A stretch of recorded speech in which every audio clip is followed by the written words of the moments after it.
60 రోజుల్లో మీతో ఇంగ్లీష్ అద్భుతంగా మాట్లాడిస్తాం. వెంటనే కాల్ చేసి జాయిన్ అవ్వండి.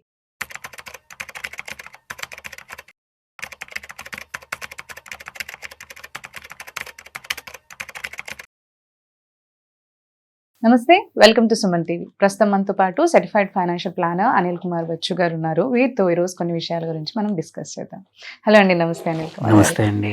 లాస్ట్ మనకి ఫాల్ ఉన్న టైంలో కరెక్షన్స్ జరిగాయి కదండి, ఒక 2-3 months మనకి మార్కెట్ కరెక్షన్స్ జరిగాయి. అలాంటి టైంలో చాలా మంది అంటే ఎస్ఐపి చేస్తున్న వాళ్ళు చాలా మంది out of they came of అనమాట, అంటే స్టాప్ చేసేసారు, ఆపేశారు అసలు, అండ్ బయటకు వచ్చేసారు ఇన్వెస్ట్మెంట్ కాకుండా. సో అంతేకాకుండా మనకి ఏంటంటే ఇప్పుడు వాళ్ళు ఒకవేళ ఈ కరెక్షన్స్ ని బేస్ చేసుకుని కానీ కొత్తగా మళ్ళీ వాళ్ళు స్టార్ట్ చేయాలి అని అనుకుంటే, అంటే వితౌట్ ఇది ఏంటంటే మనకి వచ్చిన రిపోర్ట్స్ ప్రకారం ఏంటి అంటే most of the members were like direct చేసిన వాళ్ళు, ఎవరికైతే ప్రాపర్ గైడెన్స్ లేక అడ్వైజర్ లేక వాళ్ళు డైరెక్ట్ గా అనాలిసిస్ చేసి పెట్టే వాళ్ళే ఎక్కువగా ఇలా బయటికి రావడం జరిగిందని అంటున్నారు. సో వాళ్ళకి మీరు ఏం అడ్వైజ్ చేస్తారు అసలు? యాక్చువల్లీ ఎస్, మీరు చెప్పింది నిజం. యాంఫీ రిపోర్ట్ ప్రకారం కూడా ఏంటంటే లాస్ట్ మంత్ వచ్చిన రిపోర్ట్ ప్రకారం డైరెక్ట్ ఇన్వెస్టర్స్ ఎవరైతే ఉన్నారో ఈ కరెక్షన్లో భయపడి మార్కెట్స్ ఎప్పుడైతే 15-20% కరెక్షన్ అయినప్పుడు ఆ టైంలో చాలా మంది తన ఎస్ఐపిలు పాజ్ అన్న చేశారు, ఆపేశారు అన్నమాట, క్యాన్సిల్ చేసేసారు. సో వాళ్ళు అలాంటి వాళ్ళు మళ్ళీ మొదలు పెట్టచ్చా అనుకుంటే ఫస్ట్ థింగ్ ఆ క్వశ్చన్కి ఆన్సర్ చేసే ముందు ఒక చిన్న ఇంపార్టెంట్ ఏంటంటే ఎస్ఐపి అనే పర్పస్ ఏంటి అంటే it is a rupee cost averaging. Basic principle of systematic investment planning ఏంటంటే rupee cost averaging. Irrespective market పెరిగినా తగ్గిన ప్రతి మంత్ మనం అనుకున్న డేటు, అనుకున్న స్కీమ్లో అనుకున్నంత అమౌంట్, ఈ 3 అండ్ అనుకున్నంత ఏ అకౌంట్లోంచి, సో ఈ 4 కూడా ఫిక్స్డ్. మనం డేట్ ఫిక్స్ చేస్తాం లాంగ్ టర్మ్ గోల్స్ కి. ఎస్, లాంగ్ టర్మ్ గోల్స్ కి irrespective of ups and downs పెట్టడమే ఎస్ఐపి యొక్క పర్పస్. సో ఫస్ట్ థింగ్ అలా ఆపడం అనేది మన పర్పస్ ని డిఫీట్ చేయడం. ఎందుకంటే ఆ మంత్ లో మనం ఇన్వెస్ట్ చేసిన అమౌంట్ వల్ల ఎక్కువ యూనిట్స్ వస్తాయి. సో లెట్స్ 2-3 months కరెక్షన్ అయినప్పుడు మనము అదే సేమ్ అమౌంట్ కాదు, యాక్చువల్లీ కుదిరితే ఎక్కువ పెట్టాలి, ఇన్వెస్ట్ చేయాలి. లేదు చేయకపోయినా ఎస్ఐపి ప్రిన్సిపల్ ఏం చెప్పొద్దు అంటే వెన్ యు ఆర్ బై లో ఆర్ హై, ఏ టైంలో అయినా సరే it will go on investing. So ఆ పర్పస్ని డిఫీట్ చేస్తూ చాలా మంది ఆపేశారు ఆ టైం. ఎందుకు పానిక్ అయి ఉంటారంటారు? భయం. అంటే మోస్ట్ ఆఫ్ ద టైం ఏమవుతుందంటే 2 రకాలు మనం అనుకున్నట్టు, ఒకటి డైరెక్ట్ ఇన్వెస్టర్స్, ఒకటి రెగ్యులర్ అన్న వాళ్ళు మోస్ట్ ప్రాబ్లీ ఒక అడ్వైజర్ ద్వారానో ఒక తెలిసిన వ్యక్తి ద్వారా కానీ ఇన్వెస్ట్ చేసి ఉంటారు. సో ఎప్పుడైనా సరే మనం ఫైనాన్షియల్ డిసిషన్స్ తీసుకున్నప్పుడు నువ్వు ఒకరు చెప్పి చేసినప్పుడు మళ్ళీ వాళ్ళని అడుగుతావు, నేను ఇట్లా ఆపేద్దాం అనుకుంటున్నాను, వాట్ డూ యూ థింక్ అనేది అన్నప్పుడు యూజువల్లీ తెలిసిన వ్యక్తులు అయితే ఇది కామన్, ఇలాంటి కరెక్షన్స్ రెగ్యులర్ అవుతాయి అండ్ ఎస్ఐపి పర్పసే అది. And they also show previous past examples చూపిస్తూ ఉంటాము. అండ్ ఇంకొకటి ఏంటంటే మోస్ట్ ఆఫ్ ద టైం మనం ఎస్ఐపిలో కానీ ఇట్లాంటి లాంగ్ టర్మ్ ఇన్వెస్ట్ చేస్తున్నప్పుడు డబ్బులు ఇప్పుడు అవసరం ఉండవు. జస్ట్ బికాస్ మనకి క్యాన్సిల్ చేసే అవకాశం ఉంది, పాజ్ చేసే అవకాశం ఉంది, వాల్యూ తెలుస్తుంది కాబట్టి మీరు ఆపారు. కానీ అదర్వైజ్ మనకు క్యాన్సిల్ చేసే అవకాశం లేకపోతే ఆపేసి లేదు. సో ఇక్కడ యాక్సెస్ ఉంది కాబట్టి భయంతో ప్యానిక్ తో చేసిందే తప్ప, బట్ బేసిక్గా నువ్వు ఎస్ఐపిని బిలీవ్ చేస్తే నువ్వు మార్కెట్స్ తక్కువ ఉన్నప్పుడు actually you should add more.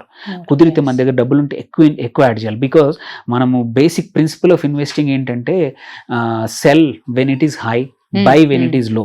So చాలా మంది ఏంటంటే అన్గైడెడ్ ఇన్వెస్టర్స్ ఎవరైతే ఉన్నారో ఆపోజిట్ చేస్తారనమాట. మార్కెట్స్ మంచిగా ఉన్నప్పుడు వచ్చేస్తారు.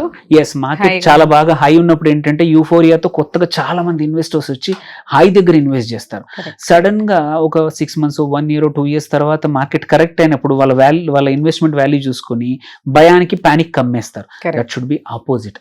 Wait for opportunities whenever there is. In this case ఇప్పుడు ఈ కేసులో ఇప్పుడు కొత్తగా ఎస్ఐపీలు స్టార్ట్ చేయొచ్చా లేదా అనేది. సో యాక్చువల్లీ ఎస్ఐపీలు ధైర్యంగా భయపడకుండా స్టార్ట్ చేయొచ్చు ఈ టైంలో. Markets are poised to grow irrespective noise పెరిగినా తగ్గినా కూడా ఎస్ఐపి పర్పసే అది. ఈ మంత్ మనం ఒకేసారి మన లంసం ఒకేసారి యాడ్ చేయట్లేదు. అదే మీరు పెద్ద అమౌంట్ తీసుకొచ్చి అలా వేస్తున్నప్పుడు 100 సార్లు ఆలోచించాలి వెదర్ కెన్ ఐ, ఇది కరెక్ట్ టైమా, ఆర్ నేను ఒకేసారి బదులు ఒక లిక్విడ్ ఫండ్లో పెట్టుకుని ఎస్టీపీ చేస్తాను, అన్ని ఆలోచనలు అవసరం, ఇది కరెక్ట్ టైమా కాదా అని. బట్ ఎస్ఐపికి పెద్దగా ఆలోచన అవసరం లేదు. స్ట్రైట్ ఫార్వర్డ్ ఎప్పుడైనా సరే మొదలు పెట్టొచ్చు. బికాజ్ మార్కెట్స్ కరెక్ట్ అయినా సరే యు ఆర్ యాడింగ్, మార్కెట్స్ పెరిగినా నువ్వు యాడ్ చేస్తున్నావు. ఆన్ ద హోల్ నీ యూనిట్స్ ఏవైతే ఉన్నాయో it's average of your time. And యూజువల్గా ఏంటంటే long term could be 3 to 4 years తర్వాత నీ ఎస్ఐపి ఎప్పుడు వెరీ రేర్లీ నెగిటివ్కి వెళ్తుంది. ఓన్లీ మొన్న చూసిన నెగిటివ్ పోర్ట్ఫోలియోలో ఆపేశారు వాళ్ళకి కూడా most of the ఫోలియోస్ were recent, which ఒక 1.5 year క్రితం మొదలైనవి. ఎప్పుడు they entered when the markets were peak. So అందుకే దే హ్యావ్ సీన్ నెగిటివ్. అదే ఎవరైతే ఇన్వెస్టర్స్ 2017, 18, 19 నుంచి 20 నుంచి ఉన్నారో అప్స్ అండ్ డౌన్స్ కన్నా కూడా దేర్ ఫోలియోస్ రూపీ అంటే యావరేజ్ కాస్ట్ వాజ్ లో. బికాస్ వాళ్ళు కంటిన్యూస్ గా ఎస్ఐపికి స్టిక్ అయి ఉన్నారు. మార్కెట్ తక్కువ ఉన్నప్పుడు కూడా ఇన్వెస్ట్ చేశారు కూడా కాబట్టి.